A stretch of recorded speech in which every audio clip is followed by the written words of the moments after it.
I am coming from Palakkad, Kerala, and I have done my graduation in B.Pharmacy. Now I am applying for MBA in Swiss Educational College.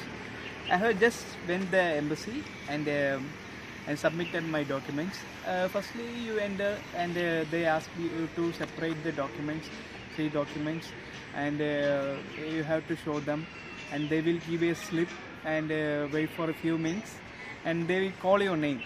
While at that time you go and stand there, then they take your interview. Mostly they ask first they ask what type of visa you are applying for, and after completing the graduation, what are you going to do, and what is the fees, and have you made the fees payment, and they don't ask those so deeply. So be cool and attend the interview. Thank you. Welcome.